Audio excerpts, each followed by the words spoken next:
bahas tentang tidak sok atau minder. Ciri-ciri orang Kristen sejati ya begitulah.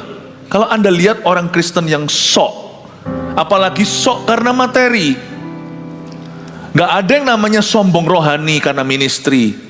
Sombong itu gak rohani, rohani gak sombong. Kalau kita melihat orang Kristen yang sombong, itu error kekristenannya. Tapi jangan hakimi dulu. Mungkin dia sedang mengalami korsleting. Nanti dia akan bertobat. Mungkin dia tetap, bisa jadi dia tetap saudara seiman, keselamatannya tulen. Tapi kekristenannya mengalami gangguan. Karena mungkin dia gak fokus ke Tuhan, dan iblis berhasil untuk mengganggu imannya, dan sehingga dia tidak lagi, mungkin dia sudah tidak dekat sama Tuhan Yesus. Mungkin mengalami semacam pingsan rohani atau kekeringan. Orang bisa berubah loh ke sifat lama. Jadi please, kalau kita dengar, kita tahu ada orang-orang begitu, doakan. Jangan hakimi mereka dulu. Let's pray for them supaya mereka mengalami pertobatan sekali lagi. Ya. Tetapi kalau orang Kristen itu sok terus dan terus menerus sombong dari sejak awal, resumenya gitu, sejak pertama kali dia mengaku dirinya Kristiani itu sombong sekali sampai hari ini, kita patut meragukan sana Kristen sungguhan atau Kristen abal-abalan. Sebab Kristen dan sombong itu enggak jodoh. Sebab Kristus tidak sombong. Jadi jangan sok, dan juga tidak boleh minder. Orang minder sama orang sombong itu sebenarnya sama, satu koin yang sama tapi dua sisi yang beda. Bedanya orang sombong punya sesuatu yang disombongkan, punya materi misalnya. Orang minder gak punya apa-apa tapi iri sehingga berkata, enak aja orang itu, tunggu ya sampai aku suatu hari berhasil. Biasanya orang minder kalau dapat sukses, sombongnya lebih sombong dari orang sombong. Paham maksud saya? Tapi sebenarnya orang minder lebih baik daripada orang sombong, karena tidak ada yang disombongkan. Ya, tidak boleh sok atau tidak boleh minder. Mari kita sekarang belajar firman Allah yang ditemukan di surat Yakobus pasal yang pertama, ayat yang ke-9 sampai 11. 3 ayat dulu sebagai ayat mas. Di bahasa Indonesia Alkitab kita LAI bunyinya ada tambahi tajuk begini, keadaan rendah dan keadaan kaya. Saya baca ayat 9. Baiklah saudara yang berada dalam keadaan yang rendah bermegah karena kedudukan yang tinggi, dan orang kaya karena kedudukan yang rendah, sebab ia akan lenyap seperti bunga rumput, karena matahari terbit dengan panasnya yang terik dan melayukan rumput itu sehingga gugurlah bunganya dan hilanglah semaraknya. Demikian jugalah halnya dengan orang kaya. Di tengah-tengah segala usahanya ia akan lenyap. Ini dua ayat pertama susah dimengerti dan jarang dibahas. Seolah ada permainan kata, padahal sebenarnya di dalamnya penuh hikmat Allah. Baiklah saudara yang berada dalam keadaan yang rendah bermegah karena kedudukan yang tinggi. Yakobus itu, penulis surat Yakobus ini adalah saudara Yesus Kristus, anak Maria dan Yusuf. Dia menjadi dia menjadi gembala sidang di gereja mula-mula Yerusalem. Dia menuliskan di dalam gerejanya di Yerusalem, nanti juga perkembangan berikutnya. Paulus merintis gereja di antara orang-orang bukan bangsa Yahudi. Selalu ada orang kaya dan orang miskin. Salah satu pertikaian yang terjadi, benar bukan pertikaian, tetapi ya sedikit cekcok lah ya, itu antara Hellenistik, antara orang-orang janda-janda, perempuan-perempuan Yahudi yang bicara bahasa Yahudi dan yang bicara bahasa Yunani. Terjadi perbedaan status ekonomi. Kalau Anda ingat cerita di Kisah Para Rasul, sehingga rasul-rasul didesak untuk mengangkat 7 diaken. Di antaranya salah satunya yang terkenal sekali, yang mati menjadi martir pertama gereja mula-mula, namanya Stefanus. Untuk memberi makan, diakonia kepada orang-orang yang papah, yang tidak punya. Terjadi beda hawa. Jadi dari sejak awal aja sudah ada yang namanya sosial ekonomi yang berbeda. Gereja yang sehat tidak dibangun oleh orang kaya, juga tidak dibangun oleh orang miskin saja, tapi dibangun oleh orang miskin dan orang kaya yang takut akan Allah dan yang cinta jiwa-jiwa. Gereja kita juga sama. Gereja kita ini dibangun oleh persembahan hidup seluruh jemaatnya, kaya atau miskin, Indonesia Barat sampai Indonesia ke Timur, sampai ke bangsa-bangsa malahan hari ini. Tetapi kita harus mengerti bahwa kaya miskin itu adalah term yang diciptakan oleh manusia. Sebenarnya tidak ada orang yang kaya, yang ada adalah orang yang lebih kaya. Gak ada orang miskin, yang ada hanyalah orang yang lebih miskin. Ada orang miskin, kalau definisi taraf di bawah taraf kemiskinan itu berarti kehilangan atau tidak punya sandang, pangan, papan. Tidak punya sandang, pakaian. Telanjang bukan karena sakit jiwa, tetapi memang gak bisa beli pakaian. Ada beberapa tempat yang seperti itu di dunia ini. Zaman dulu Mesirnya, saya tidak tahu sekarang, saya nggak ngikuti. Mozambik di Afrika, yang buncit perutnya, air bersih pun tiada. Susah.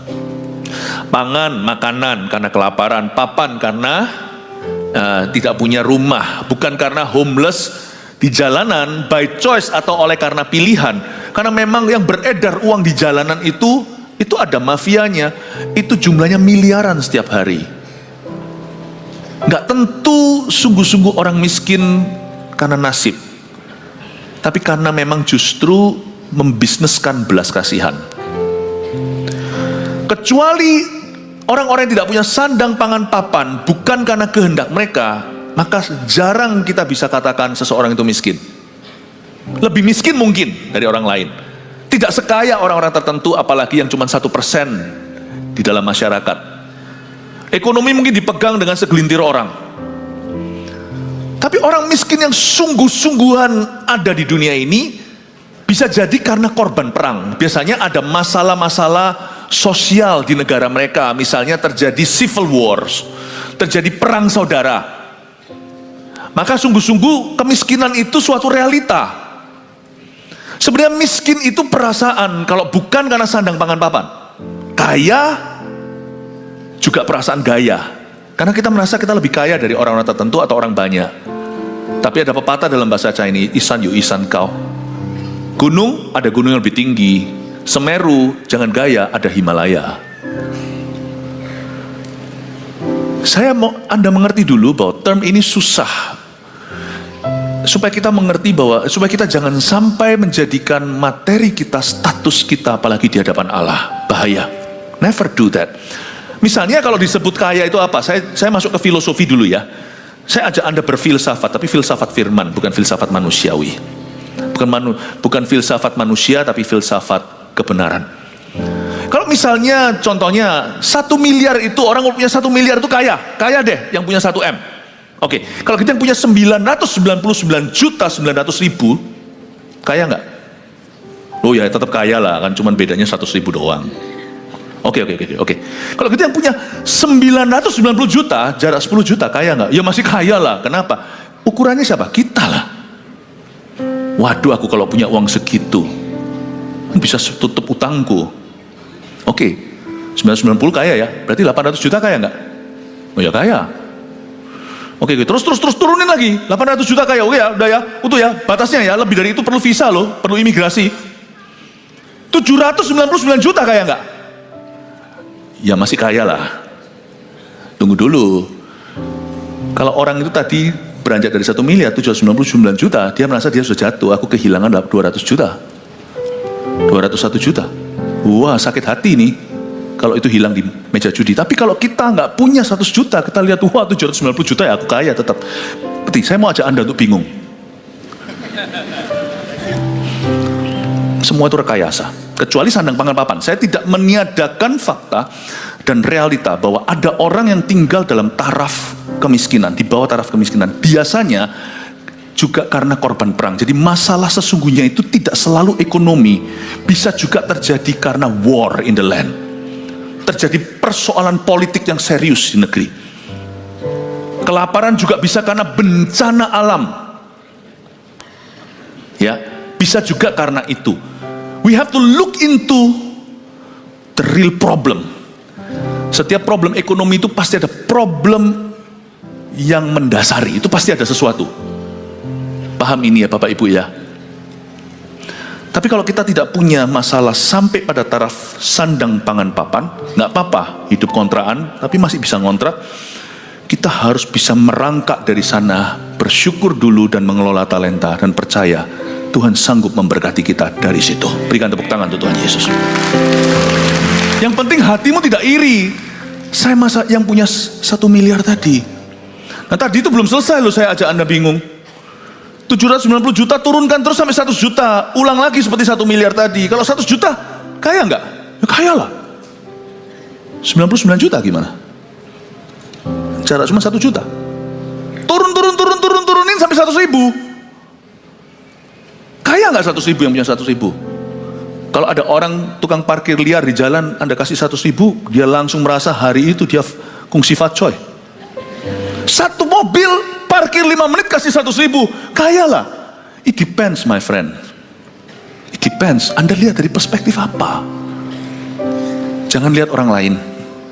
Lihat Tuhan dan lihat Anda beranjak dari kilometer mana. Jangan iri sama yang di atas, jangan gaya sama yang di bawah. Kelola hidupmu dalam takut akan Allah. Puji Tuhan untuk sandang pangan papan.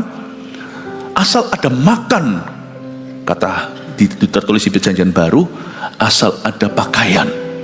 Beranjak dari situ, talentamu bisa bertumbuh. 1 talenta, 2 talenta, 5 talenta bisa menjadi 4 talenta dan 10 talenta.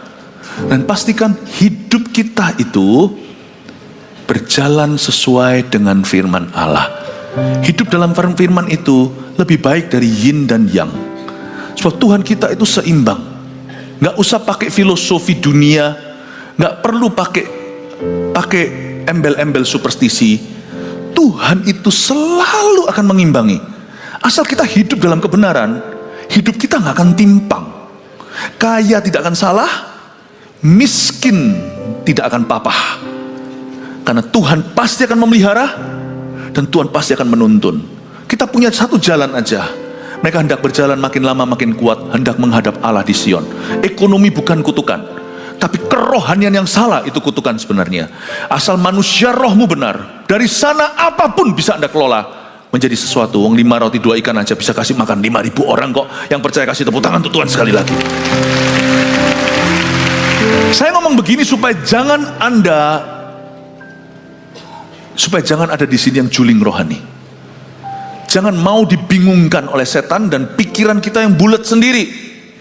Saya ajak kita untuk mengerti bahwa Tuhan itu mempercayakan tiap orang itu beda-beda. 1, 2, dan 5 jangan saling pandang. Pandanglah Tuhan. Tapi hiduplah sesuai dengan yang ditunjukkan. Mari kita sekarang lihat sikap hati apa yang harus kita pasang. Kita mulai dengan membahas dulu orang yang miskin, tanda kutip, ya, karena miskin enggak itu kan perasaan. Sekali lagi disclaimernya, kecuali karena sandang pangan papan, kita mesti tolong mereka. Tapi pertolongan kita secara materi mungkin tidak bisa mengentaskan semua masalah. Karena masalah dunia ini adalah dosa, perang saudara contohnya, perang antar bangsa, jatuh di bawah taraf kemiskinan, musibah, bencana alam, siapa bisa ngerti?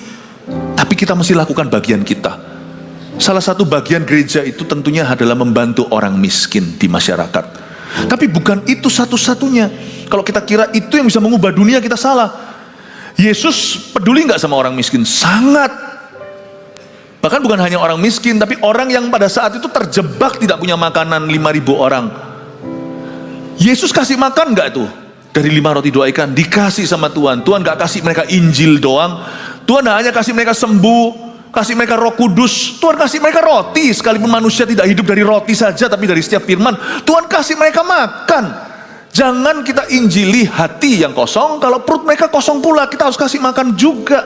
Saya ngerti itu tugas gereja, tapi jangan lupa, itu bukan misi utama Yesus Kristus, karena itu tidak akan mengubah orang untuk waktu yang lama. Karena masalah manusia itu bukan ekonomi, tapi dosa.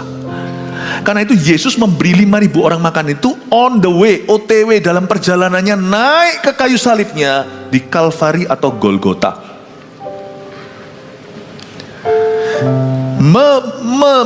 Membantu menolong orang-orang miskin di komunitas kita, in our community, di masyarakat, itu harus sesuatu yang gereja dan orang-orang Kristen serta perusahaan-perusahaan yang mereka jalankan harus mereka lakukan OTW dalam perjalanan untuk memberitakan Injil ke seluruh dunia. Tujuan akhirnya itu Golgota, itu yang mengubah orang. Karena kita bisa beri orang makan, tapi kalau mereka besok binasa, kita tidak pernah bawa Injil pada mereka, percuma. tidak akan ada gunanya untuk waktu yang lama. OTW, dalam perjalanan memberitakan Injil, gereja harus sembari kasih roti. Kita beri sembako kepada siapa yang perlu. MSP lakukan itu, Mawar Sharon Peduli waktu pandemi misalnya. Anak-anak hamba Tuhan yang tidak bisa sekolah, kita lakukan itu. Bahkan hamba-hamba Tuhan kita kasih paket-paket, nggak hanya Alkitab, kita juga kasih yang mereka butuhkan. Kita sampai sekarang terus melakukan itu. Tapi kita tidak gembar-gemborkan. Karena kebaktian terakhir nanti saya jelaskan, melayani orang miskin maupun orang kaya itu harus tulus hati. Kalau orang kaya bukan demi supaya dapat sesuatu dari mereka, jangan gampang terima sesuatu dari orang kaya. Kami tidak punya kebiasaan itu, karena mereka sudah biasa di dunia mereka itu beli pakai money. Kalau sampai Anda terima itu sudah beda, Anda tidak punya otoritas. Orang kan begitu pikirannya, yang porno ekonomi. Dekat-dekat sama orang kaya supaya dapat sesuatu. Ya itu kan menurut kamu. Makanya sana tidak bisa bicara kan ke mereka kan. Kami bisa bicara ke mereka. Karena kami tidak bisa dibeli sama uang mereka. Gitu, itu porno ekonomi itu, pikirannya yang begitu itu. Lalu menghakimi orang lain padahal dia yang begitu kalau ditaruh di posisi Anda. Pada orang-orang yang saya perlu untuk menegasi hal-hal seperti ini supaya jangan ada orang yang picik hati. Not in our church, di luar sana kita tidak bisa kontrol, tapi di gereja kita harus mengerti bahwa kita hanyalah anak-anak Tuhan dan kita semua harus punya mentalitas miskin di hadapan Allah. Peduli amat sana miskin atau sana kaya. Saya mau jelaskan dulu dari orang-orang yang ini ya. Baiklah saudara yang berada dalam keadaan yang rendah, bermegah karena kedudukannya yang tinggi. Ini susah dimengerti. Gimana orang yang keadaannya rendah alias miskin harta, bermegah karena kedudukannya yang tinggi. Tapi sebaliknya, tapi orang kaya karena kedudukannya, karena memang keadaannya tinggi, dia harus bermegah karena kedudukannya yang rendah. Ayo, saya ajak mikir ya. Keadaan rendah miskin harta harus bangga sama kedudukan yang tinggi. Tapi keadaan yang tinggi, udah dari sononya orang kaya, harus bermegah justru karena kedudukannya yang rendah. Nah ini apa artinya? Saya perlu ayat firman Tuhan lain untuk bisa mengilustrasikannya. Mari kita sekarang baca di Markus 12 ayat 41 sampai 44. Coba saya jelaskan.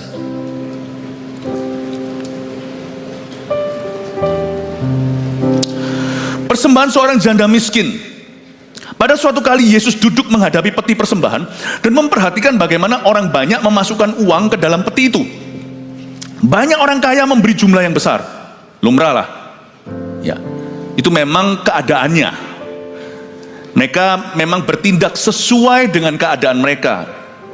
Dan ayat ini tidak ditulis untuk mempermalukan mereka. Tetapi bukan kebanggaan ekstra, karena memang mereka menjadi diri mereka sendiri. They were just being themselves. Saya ulangi, suatu kali Yesus duduk menghadapi peti persembahan dan memperhatikan bagaimana orang banyak memasukkan uang dalam peti itu. Yesus itu ada di peti persembahan dan dia melihat bagaimana kita memberi. Banyak orang kaya, tidak semua tapi orang kaya yang kikir juga banyak. Jadi saya sebenarnya kalimat berikut ini, banyak orang kaya memberi jumlah yang besar ini adalah kalimat pujian bahwa mereka ini punya yang namanya generosity, a generous heart, punya hati yang murah hati.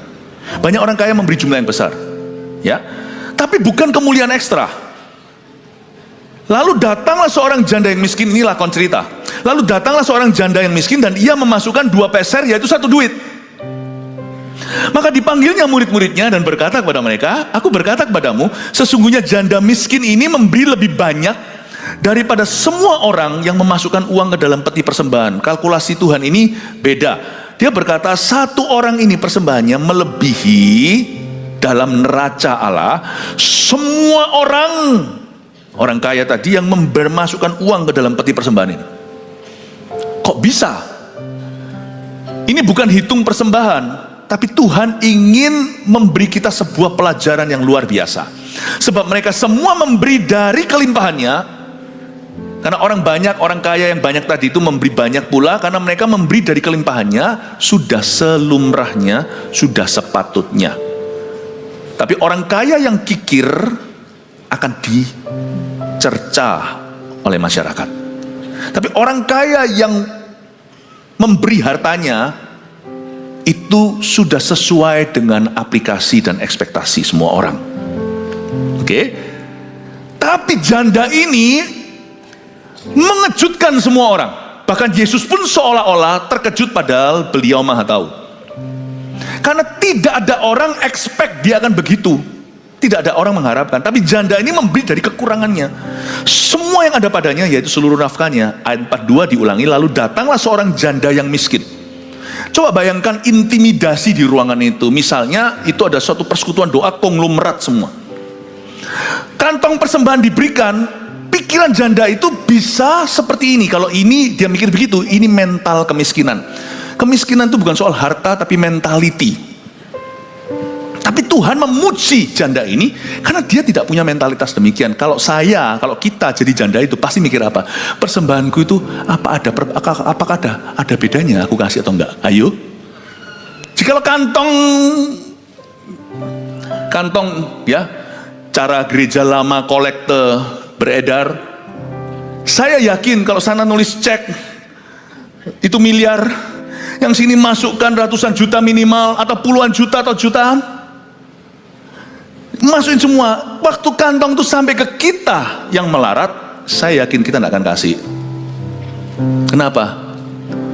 Apa bedanya aku ngasih atau enggak? Iya kan? Tapi yang membuat Tuhan kagum adalah perempuan ini ngotot. Enggak boleh. Mereka kaya, ya sudah, itu kan memang mereka punya banyak harta. Tapi aku kan juga punya harta. Aku tidak boleh pass on this. Saya tidak boleh melewatkan kesempatan untuk mulia karena memberi kepada Allah. Dia mau bermegah atas kedudukannya yang tinggi. Aku juga seorang pemberi. Aku juga anak Abraham. Misalnya kalau Anda 5 bersaudara, 4 itu konglomerat, satu-satunya yaitu kita yang melarat. Papa keluar, kita ajak makan, ya. Lalu habis itu karena 4 saudaramu itu semua kaya raya, mereka yang menentukan di restoran bintang 5. Uang saya hitung-hitung, cuman mampu kasih makan papa mama di tempat yang sederhana. Semoga papa mama menerima persembahanku ini. Lalu saya ngomong sama koko saya, saya tidak mau berbelas kasih, karena biasa yang namanya kalau orang miskin secara harta lalu minder, itu biasa. Aku tidak punya apa-apa, aku tidak bisa. Kalau ngomong sama orang minder itu susah, kita jadi salah tingkah. Ya kan tidak seperti sana, bisa gitu. Kita harus jawabnya gimana? Pernahkah Anda digitukan sama orang? Ya kan saya nggak seberuntung sana gitu, sebenarnya, aduh bisa makan di restoran, nggak enak kan? Karena enak. Kita ajak mereka makan, kita ajak orang makan, lalu habis itu, ya saudara kita mungkin ponaan atau mungkin sepupunya, iya ya kalian kan makmur ya bisa makan di restoran gini. Jadi nggak enak makan itu, jadi rasa bersalah. Aku makan sup ini dosa. Doa jadi lama sebelum kita itu doa berkat, sebelum kita doa makan. Tuhan, kita harus demi sungkan. Kita doa untuk semua misionaris yang ada di rimba-rimba. Dan pada semua misionaris di desa-desa. Kayak rasa berdosa gitu loh. Order nasi goreng ekstra, apalagi ada seafoodnya. Apalagi kalau nanti komentarnya begitu, ya nak ya, kita bersyukur hari ini bisa makan begini. Kapan seumur hidup kita bisa makan begini? Tidak seperti keluarga ini ya om ya. Keluarga om ini bisa makan gini setiap minggu. Kita jadi gak enak semua. Bahasa gitu tuh biasa. Keluar dari orang yang merasa dirinya miskin. Not this woman. Siapa bisa sangkali? Memang keadaannya rendah. Orang lain kasih banyak, kasih miliar. Dia ini sepeser uang, cuma dua duit. Dua duit yang hitungannya sepeser uang, ya kan? Ia memasukkan 2 peser kebalik, yaitu 1 duit.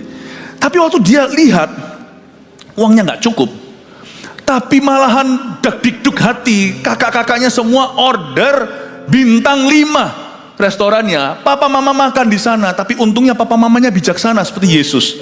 Dia tidak membedakan status. Dia lihat anak ini berusaha, tapi dia jadi kaya. Anak ini berusaha, tapi belum juga sampai pada tujuan ekonominya. Makan sama-sama. Tiba-tiba anak yang paling miskin, anak yang paling kaya buka wine termahal, sekali, mahal. Yang satu order, yang sirip-siripan. Dia di sini nggak bisa. Kalau di dalam ruangan gitu, pasti Anda terintimidasi sama kakak-kakakmu. Pasti 100%. 100%. Malah justru di ruangan seperti itu, wanita ini dengan mudah bukan mempersembahkan 2 peser 1 duit, dia pasti minta pinjam duit.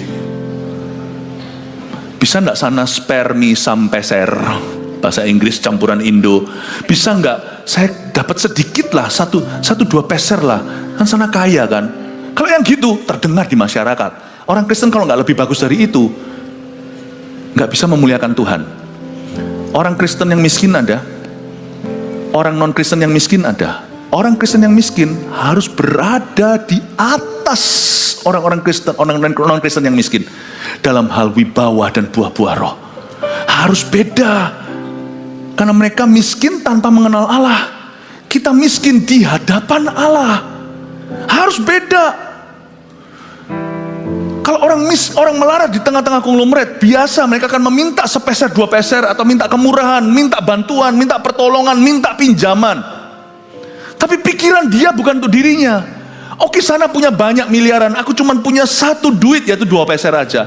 Aku gak bisa beliin papa mama balon, aku gak bisa beliin papa mama makanan yang mahal, aku gak bisa beliin papa mama anggur yang termahal. Gak apa-apa, papa mama, dia memaksa, izinkan saya separate bill, aku gak mampu bayar. Ngomong sama kakak-kakaknya, lu orang bayarin itu. Izinkan aku, Pak, ma, belikan dessertnya. Oh, makanan hidangan penutupnya. 1 piah. Kalau sampai tak dibuka di menunya, aduh, harganya kok seperti gajiku. Turun ke supermarket terdepan, piah kacang hijau itu kan murah. Tapi kita ingat waktu kecil dulu papa mama belum gimana, suka makannya itu. Papa, pa, tunggu ya, aku turun. Tak beliin papa piah. Papanya terharu. Oke, dan dia kasih 2 peser 1 duit, all he's got, untuk belikan piahnya ke papanya.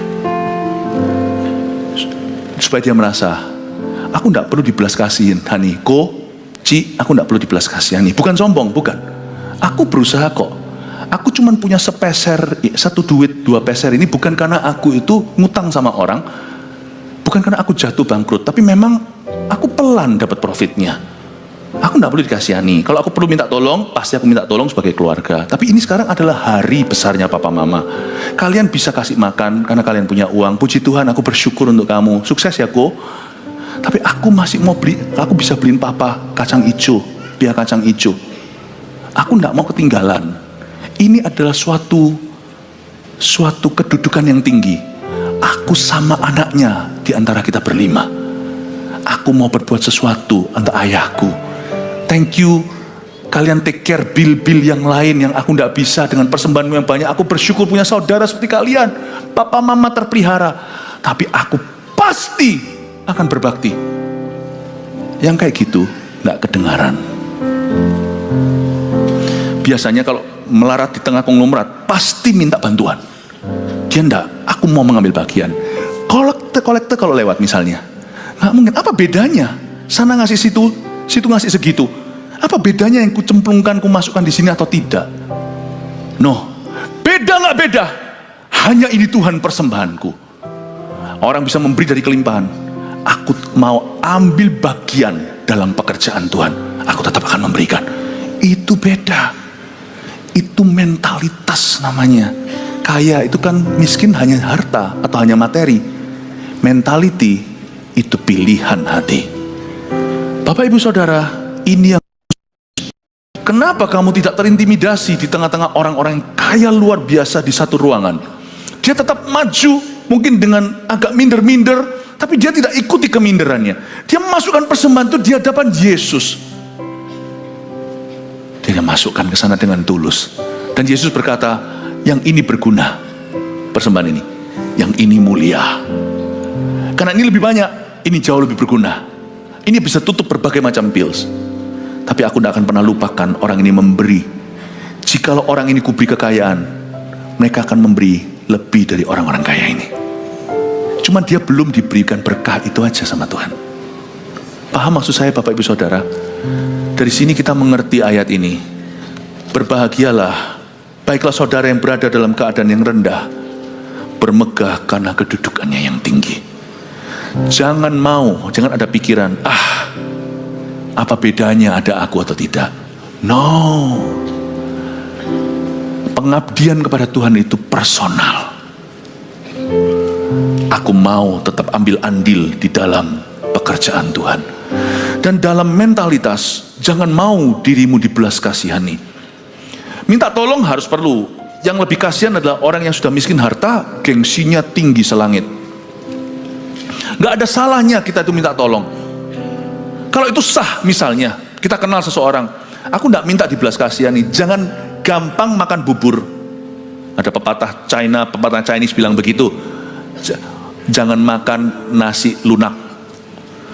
Tapi kalau misalnya saya berada di dalam himpitan ekonomi, dan saya masih punya jiwa di dalam raga saya, tubuh saya masih kuat bekerja, mau kerja apapun silakan, asal sah. Saya tidak akan malu akan pekerjaan saya. Pekerjaan saya legal. Misalnya saya dulu berada di status tertentu, lalu saya jatuh, tapi demi menyambung kehidupan untuk anak-anak saya, keluarga saya nggak peduli. Mau saya nguli kek, mau saya apa kek, saya akan lakukan itu. Nggak ada pekerjaan haram itu, nggak ada, kecuali kriminalitas. Misalnya teman-teman saya dulunya itu saya piutangi. Misalnya dulunya teman-teman itu saya pernah bantu, tapi sekarang mereka beruntung saya jatuh. Saya nggak akan malu loh. Saya tidak akan malu cairkan jasa asal tidak murahan. Karena saya adalah anak Tuhan. Kalau miskin pun di hadapan Allah, keadaanku memang rendah sekarang, kau jangan tertawa. Tapi hatiku bukan tinggi hati, hatiku berwibawa, aku anak raja. Keadaanku rendah, tapi kedudukan yang tinggi. Kedudukanku itu tetap tinggi di hadapan Allah. Itu yang kujaga dengan wibawa. Saya pasti tanya dengan beberapa teman saya. Beberapa teman pasti mengecewakan, saya harus siap hati. Karena ada orang yang ditolong, nanti suatu hari tidak berterima kasih. Biasalah, Yesus menolong 10 orang kusta, sembuhkan semua, 9 hilang kok. Misalnya saya telepon 10 teman saya, 9 tolak saya. Bahkan telepon saya tidak diangkat. Satu yang mengangkat saya berkata, saya tidak minta pinjaman, kamu jangan takut. Biasanya kalau orang jatuh itu dihindari teman. Orang kalau kaya, dideketin teman. Saya pasti akan ngomong sama teman saya, kita sudah berteman, miskin atau kaya, kamu jangan takut, jangan tutup teleponku. Aku tidak minta bantuanmu, aku minta bantuanmu, tapi aku tidak minta uangmu. Kamu kalau punya lowongan pekerjaan atau kamu kenal siapa, referensikan ke saya. Kan kamu tahu kan etika kerjaku seperti apa. Aku jatuh ya mungkin karena tidak beruntung, itu aja. Tapi aku tuh niat kerja. Tolong ya, kalau kamu temukan kalau ada lowongan pekerjaan, ingat saudaramu ini ya. Aku tidak minta duit, aku tidak minta pinjaman. Aku sampai sekarang masih bisa survive. Mungkin teman itu tergugah. Ini loh, aku kasih uang. Dia kasih, jangan langsung iya. Itu kelihatan sekali niat hatinya. Nggak mau, tapi habis itu diterima. Kita kadang-kadang, kalau kita bilang enggak.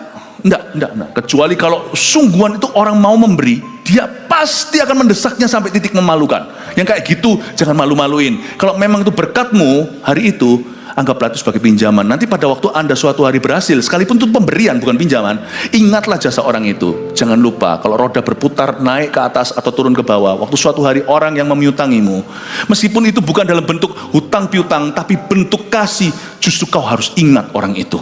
Kalau suatu hari Anda beruntung, jangan lupa mereka yang mengangkatmu. Dan misalnya kalau orang itu memberikan dalam bentuk bala bantuan finansial, keuangan gitu, kalau Anda tolak, pastikan dulu Anda tolak pertama. Mengapa? Karena orang bisa aja sungkan.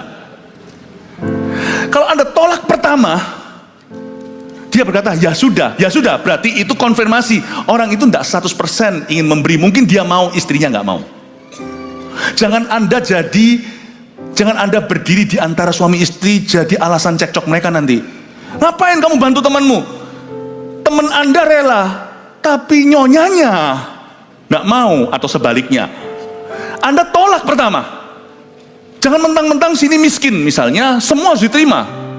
Tolak dulu. Setelah Anda tolak, dia tetap paksa sampai pada titik dia berkata, saya dan istri saya sudah sepakat, ini memang untukmu. Ya sudah.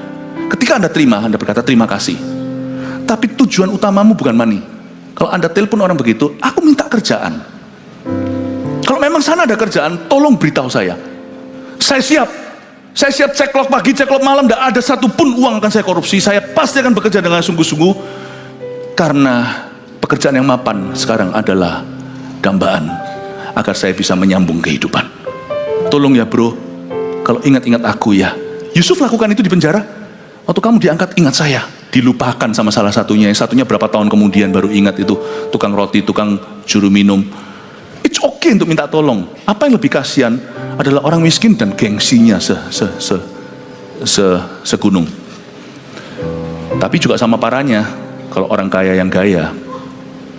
Bapak ibu saudara, mari kita pelajari ini. Ini hikmat-hikmat Allah yang saya bagikan. Wanita ini sama sekali tidak ada roh pengemisnya. Dia itu cuma punya 2 peser, 1 duit. Dia mau terlibat. Meskipun loh sesungguhnya terus terang ya, 1 duit itu cuma bisa beli apa sih? Coba Anda cek lah. Coba riset. 2 peser itu bisa beli apa di bait Allah? Itu nggak bisa mempersembahkan korban bakaran. Paling cuma bisa beli di pasar situ burung kecil, burung gereja itu untuk dipersembahkan. There's nothing. Tapi Tuhan puji dia, berkata orang ini tidak ada roh beggarnya, itu nggak ada. Ini adalah orang yang keadaannya rendah, memang iya. Tapi dia bermegah atas kedudukan yang tinggi. Aku anak Abraham. Bukan gengsi yang bodoh dan konyol seperti yang saya tadi ceritakan dan peringatkan, jangan kita menjadi orang demikian. Tetapi orang ini tidak ada roh mengasihani diri sendiri. I love this. Mari, kalau kita memang harus miskin hari ini, setiap kita pernah di sana. Dan jangan pernah kita merasa bahwa harta adalah suatu jaminan yang pasti, karena kita semua juga bisa kembali ke situ. Naik ke atas, ingat Tuhan. Turun ke bawah, jangan lepaskan Tuhan. Sana anak Abraham. Kalau kita memang harus miskin, mari kita miskin di hadapan Allah. Kita berwibawa. Karena karakter kita tidak ada hubungan dengan materi. Mentalitas itu adalah kekayaan karakter sesungguhnya. Kerohanian, ciri-ciri orang Kristen sejati tidak ngaruh 100% harta naik atau harta turun. Tidak sampai ke core atau tidak sampai ke pusat manusia rohnya. Tidak terjamah.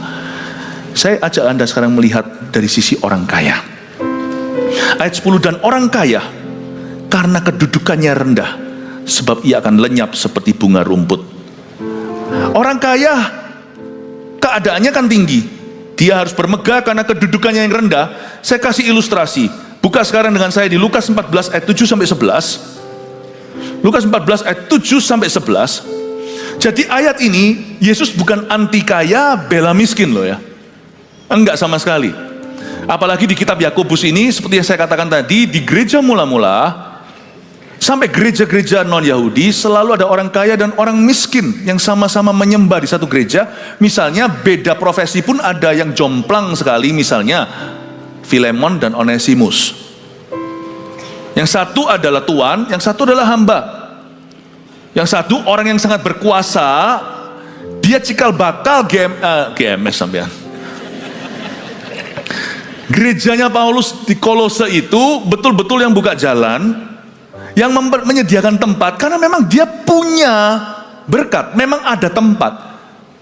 Gereja Kolose itu bermula dari rumah orang-orang seperti ini ya, dari rumah Onesimus, Filemon, dari rumah Filemon. Lalu Onesimus itu tawanan, hamba pelarian, lalu ditangkap, masuk penjara, sama-sama worship di gereja yang Paulus dirikan, sama-sama. Ini bukan tentang orang miskin atau orang kaya, ini tentang orang Kristen. Ini bukan ciri orang Kristen, ini miskin atau orang kaya. Makanya saya bingungkan Anda dulu pertama-tama. Tidak ada yang namanya term kaya miskin, itu tidak ada, itu buatan manusia, kecuali sandang pangan papan sudah mulai di level itu ya, goyang. Sampai tinggal di jembatan bukan karena sakit jiwa, bukan karena apa, tapi memang sungguhan nggak ada tempat. Lain cerita. Bahkan di negara-negara besar pun itu juga nggak tentu. Ada orang pernah interview orang di jalanan, dia berkata karena dia dapat yang namanya welfare dari pemerintah itu lebih besar daripada kalau dia kerja UMR. Berapa orang memilih nganggur di zaman pandemi di pemerintah-pemerintahnya yang sungguh-sungguh bertanggung jawab, misalnya Selandia Baru, Australia, begitu-gitu ya. Saya nggak tahu ya, saya mungkin kalau salah pasti ada. Saya belum melakukan semua risetnya tentang itu, tetapi intinya ada orang-orang yang memilih untuk tidak bekerja karena dapat tunjangannya lebih gede. Sekali dia kerja, hilang itu privilege-nya. Dan UMR-nya tidak melebihi welfare-nya. Jadi sangat tricky. Ada orang-orang yang memilih begitu. Tapi ada orang-orang yang tidak punya pilihan. Nah, itulah taraf kemiskinan. Nah, yang itu harus kita bantu. Tapi sekarang ini bukan soal miskin atau kaya. Bukan. Ini bukan ciri orang miskin atau orang kaya. Ini ciri orang Kristen yang sejati ketika mereka kaya atau miskin. Sekarang kita lihat orang kaya bagaimana harus bermegah karena kedudukannya yang rendah. Apa maksudnya? Lukas 14 ayat 7-11, tempat yang paling utama dan yang paling rendah. Karena Yesus melihat bahwa tamu-tamu berusaha menduduki tempat-tempat kehormatan. Ia mengatakan perumpamaan ini kepada mereka, figure of speech. Ya, ini adalah ilustrasi. Kalau seorang mengundang engkau ke pesta perkawinan, janganlah duduk di tempat kehormatan. Sebab mungkin orang itu telah mengundang seorang yang lebih terhormat daripadamu, supaya orang itu yang mengundang engkau dan dia jangan datang dan berkata kepadamu, berilah tempat itu kepada orang lain. Lalu engkau dengan malu harus pergi duduk di tempat yang paling rendah di depan semua mata ya. Sorry kok ya, ini bukan tempat engkau. Berdiri, kamu gak tahu aku siapa ya? Nah, biasanya itu nggak mungkin orang miskin gitu. Orang miskin lebih baik mereka nggak mau diketahui. Bedanya mobil, ini cuman ilustrasi ya, ini nggak sungguhan. Kaca film, kalau orang mau banggakan diri, kacanya dibuat transparan.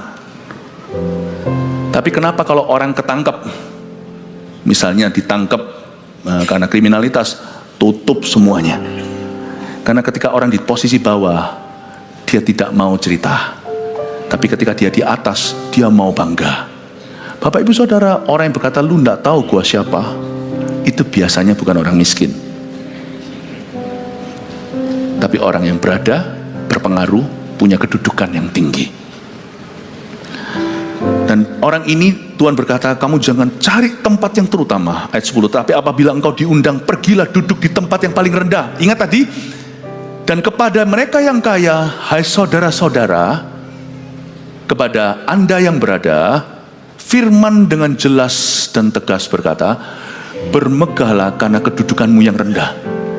Carilah tempat duduk yang bukan paling utama. Mungkin tuan rumah akan datang dan berkata kepadamu, sahabat silakan duduk di depan. Dan dengan demikian engkau akan menerima hormat di depan mata semua tamu yang lain. Sebab barang siapa meninggikan diri, ia akan direndahkan. Dan barang siapa merendahkan diri, ia akan ditinggikan. Ini bukan berarti kita menyangkali kekayaan yang diberikan oleh Tuhan dan yang kita peroleh akibat karena kita mengelola hidup kita dengan benar. Ada pepatah berkata begini di kitab Amsal, ada orang yang hemat-hemat, kikir-kikir, ya pelit-pelit, semakin berkurang hartanya. Tapi ada orang yang menyebar harta semakin bertambah. Give, it will come back to you. Berikan, itu akan kembali kepadamu. Good measure, press it together, running over. Suatu takaran yang kau pakai dalam pemberian, itu sampai kau tekan-tekan seperti zaman dulu. Kalau orang mau isi bensin, perjalanan jauh, gak mau isi lagi, mau tahu mobilnya itu digoyang-goyang supaya kiranya minyaknya itu bisa turun lebih bawah supaya memberi ruang banyak. It will come back to you. Tuhan akan limpahkan. Ya, misalnya kalau kita memperoleh harta yang halal karena berkat Allah, susah payah tidak mengikutinya, jangan takut untuk Anda menikmatinya dalam takut akan Allah. Nggak usah takut orang iri, karena sebenarnya manusia itu bisa saling menuntut, tapi Tuhan hanya menuntut mereka hidup benar dalam konteks mereka. Orang yang punya satu talenta, mawas diri dengan satu talenta itu dan nikmati upahmu per hari itu dari Kristus. Jangan lupa kata pengkhotbah, makan minum dengan orang-orang yang kau cinta, itu juga bagian dari berkat Allah. Dan juga orang yang punya 2 talenta dan 5 talenta juga punya lebih banyak. Kita nggak usah saling iri. Tidak boleh saling membandingkan. Itu penting sekali. Kalau enggak nanti masalah sosial akan terjadi, bukan hanya di masyarakat, terjadi juga di antara saudara seiman. Ketika mata tidak lagi menuju pada Kristus, disitulah banyak sekali komplikasi. Bapak ibu saudara, kalau Allah memberimu harta, Anda nikmati. Ada orang berkata, kata Yudas, ini kan pemborosan. Mestinya hartanya itu minyak narwastu yang dipecahkan, itu harganya setahun gaji, hanya untuk satu ritual membasuh kaki Yesus. Ngapain sih buang-buang untuk dekorasi ini, dekorasi itu kalau dijual kasih orang miskin. Sedangkan Yudas yang ngomong gitu tidak pernah jual apa-apa untuk orang miskin. Pada waktu Yudas berkata demikian, dia bukan peduli sama orang miskin, tapi memang hatinya dia tidak cinta sama Tuhan. Tuhan berkata, orang miskin akan selalu ada di antaramu. Gak apa-apa perempuan ini lakukan begini, karena memang ini kairos momennya dia. Ini memang berkatku untuk dia curahkan ke kakiku. Tuhan tidak pernah anti. Jadi kalau Anda diberi berkat, nikmatilah. Tapi nikmatilah dengan cara yang benar. Namun demikian, sekalipun Anda bisa menikmati berkat yang tanpa susah payah bisa mengikuti, tetap kita harus selalu menargetkan yang namanya kedudukan yang rendah. Bawa diri demikian rupa. Kalau kita mau mengikuti semua ekspektasi manusia, bahkan kalau kita hanya pakai koteka pun orang tidak akan puas. Paham maksud saya? Sebenarnya lucu. Misalnya saya tidak punya daripada orang di atas saya. Saya bisa dengan gampang kan tuding orang itu kalau ininya dijual kan, ini jual. Tapi kita terus pegang HP. Mana HP-nya? Kasih saya HP. Orang itu ini HP ya. Begini, orang itu begini, mestinya ini dijual lah, ini. Orang kalau begini terus mana bisa diberkati Tuhan? Karena dia tidak begini sama Tuhan, tidak memandang Tuhan, dan tidak mengelola. Dia tidak berserah, tidak fokus pada kerjanya, tidak pada dirinya. Begini terus kan. Sadarkah Anda? Betul, kita bisa menuding yang di atas kita. HP di tanganmu itu dijual juga bisa loh. Di Mozambik itu jadi air bersih. Dari sini kalau ada yang mau nanti mudik ke Medan, please jangan naik pesawat. Setiap dolar itu bisa sekolahkan anak di Mozambik. Tolong jalan kaki ke Medan dari Surabaya. Naik travel juga jangan, itu mobil, itu kemewahan. Mereka di Afrika itu jalan lewati kali-kali buaya. Jual sepatunya, besok gosok gigi, mandi pakai batu apung. Gosok gigi, jangan pakai sikat yang sama untuk kosek WC, kosek giginya. Nggak usah pakai odol. Ambil daun-daun yang akan ada wangi-wangi. Kalau sampai koteka pun kita nggak bisa entaskan kemiskinan dunia. Terima kasih untuk HP-nya, mestinya dijualin. Jangan turuti ekspektasi manusia. Nggak mari-mari. Hidup seimbang dalam Tuhan. Tapi sikap hati harus selalu mengejar keadaan yang rendah.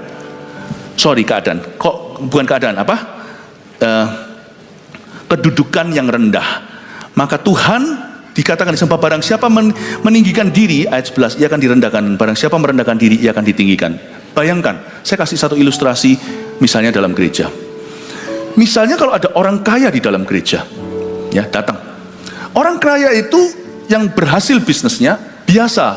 Kalau yang pinter, seorang investor, uang itu bekerja untuknya. Itu sudah bahasanya bisnis. Money is working for me. Nah kalau kita masuk ke gereja, only money is working for you. What's the difference? Apa bedanya? Tidak ada nilai ekstra. Tidak ada yang namanya kedudukanmu yang lebih tinggi. Karena memang itu sudah kedudukanmu yang tinggi di luar sana. Itu sama saja, tidak ada upgrade apa-apa di dalam hadirat Allah. Karena biasa, kalau kita money working for us itu lumrah. Toh uang pasti akan menuju sesuatu. Tapi misalnya kalau ada orang kaya, saya kasih contoh, ya. Lalu habis itu datang berada di sebuah gereja. Meskipun money working for you, kita bisa memberikan persembahan contohnya. Tapi tangan kanan kau beri, tangan kiri jangan tahu. Kita memberi itu tulus kepada Yesus, dan karena kita tahu dan mengerti misi tempat itu. Lalu kita mendaftar di Servolution. Misalnya jadi usher. Saya tidak pernah jadi usher di dunia saya, mungkin dia berkata. Di dunia aku semua orang melayani aku. Bahkan aku buat kopi sendiri aja nggak bisa kok. Buka pintu aja sudah ada 7 yang langsung bukain kok. Aku jadi usher, anterin orang ke tempat duduk. Orang-orang yang tidak sekaya aku misalnya. Itu justru nilai ekstranya. Amin. Misalnya suatu hari lagi arahkan satu orang, dan orang ini kenalannya semua pejabat-pejabat tinggi. Lalu tiba-tiba ada satu orang namanya gereja, itu bukan hanya rumah sehat, tapi orang yang pertama kali datang juga banyak yang masih sakit. Lalu masuklah, ditutup masih yang sebelah sini belum, tunggu jemaat penuh sebelah situ. Buka, aku mau duduk di sana. Langsung nyala. Karena di dunianya nggak pernah dibentak siapa-siapa. Orang-orang tinggi-tinggi petinggi semuanya kan begini sama dia. Aku mau duduk di sana, aku mau duduk di sana. Hah? Kamu kok asyir yang jahat, hah? Jangan kepancing. Puji Tuhan itu ujian. Keadaanmu sudah tinggi di luar situ, jangan kau bawa di hadirat Allah. Keadaanmu, carilah kok kedudukan yang rendah. Oh ya, maaf ya Pak, maaf ya. Itu sesama teman asyir beberapa yang kenal Anda. Wow, ini orang yang bentak, dia nggak tahu dia itu siapa. Saya berharap nanti suatu hari asyir di gereja kita itu juga ada di antaranya jenderal-jenderal.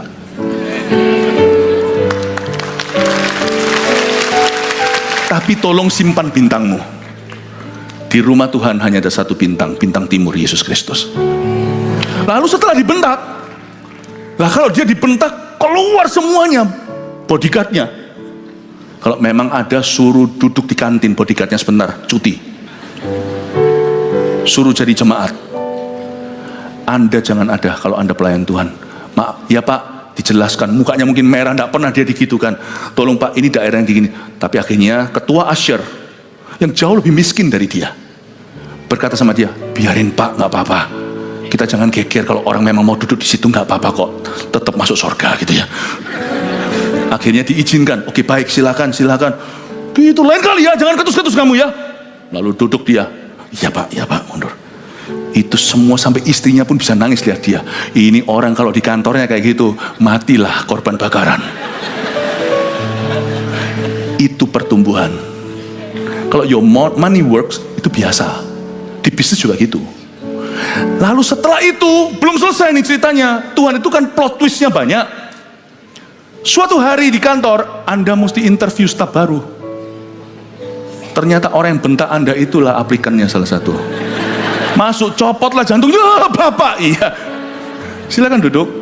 Jangan Anda hajar di tempat kantormu.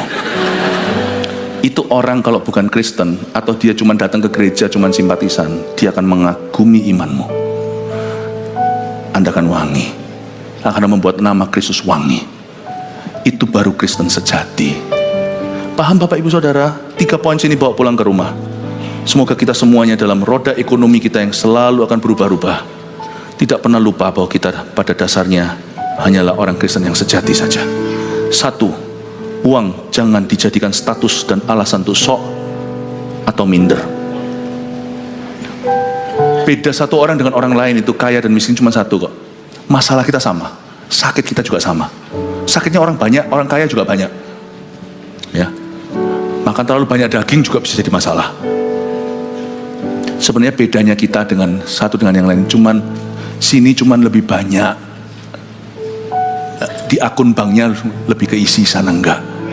Udah gitu aja. We are the same. Kita semua sama. Jangan dijadikan status atau alasan untuk sok atau untuk minder. Yang kedua, ini penting. Orang Kristen yang kaya jangan gaya. Dan orang Kristen yang miskin, please jangan minder. Jemaat ini saya ajari. Yang kaya belajar untuk memuliakan Allah. Dan kami tidak menyesali kekayaanmu asal diperoleh dengan benar. You bisa nikmati hidup. We are all happy for you. Ya. Tapi yang miskin jangan minder please. Nanti Anda akan temukan di masyarakat orang-orang biasa-biasa maka Anda berada, tapi percaya dirinya dan tanggung jawabnya, wibawanya itu jangan heran kalau berkeliaran di masyarakat itu yang kayak gitu, itu jemaat-jemaat GMS terkasih. Kasih tepuk tangan untuk Tuhan. Yang ketiga ini penting. Orang yang sukses namun tidak bergereja dan melayani Kristus adalah orang yang gagal. Ini ayat 11. Saya ulang, karena matahari terbit dengan panas yang terik dan melayukan rumput itu sehingga gugurlah bunganya dan hilanglah semaraknya. Demikian jugalah halnya dengan orang kaya. Pahami ini bukan untuk orang kaya saja, orang kaya miskin sama aja ya, itu semua ilusi. Demikian juga halnya dengan orang kaya, di tengah-tengah segala usahanya, ia akan lenyap. Tuhan berjanji itu. Kecuali kalau kita membangun sesuatu yang nilainya kekal. Semua yang kau bangun akan lenyap di tengah-tengah umurmu. Tengah umur itu bisa jadi umur 80. Itu tidak seberapa dibanding eternity. Tuhan berkata, kaya, miskin, itu cuma di dunia. Tapi kekekalan itu jauh lebih lama, miliaran, triliunan tahun, entah hanya Tuhan yang tahu berapa lama. Dibanding dengan 80 tahun, 70 tahun umur, 90 lah taruhlah. What is it? Tuhan bilang kamu akan di tengah-tengah segala usahamu, kamu akan lenyap. Kecuali engkau membangun sesuatu secara yang bernilai kekal. Saya pinjam kata-kata kalimat gembala kita di GMS Batam, Pak Suwandi. Saya setuju, itu has been always my principle, selalu prinsip saya. Tapi waktu kami berbicara beberapa waktu yang lalu, dia ngomong sesuatu yang diajarkan ke anaknya, itu bagus sekali. Nah, kamu kan sekarang mau kuliah, sekolah ini itu. Ingat ya, orang itu mau sesukses apa kalau dia nggak bergereja. Dan kalau dia tidak melayani Kristus dan maksud Kristus dalam hidupnya, dia orang yang gagal.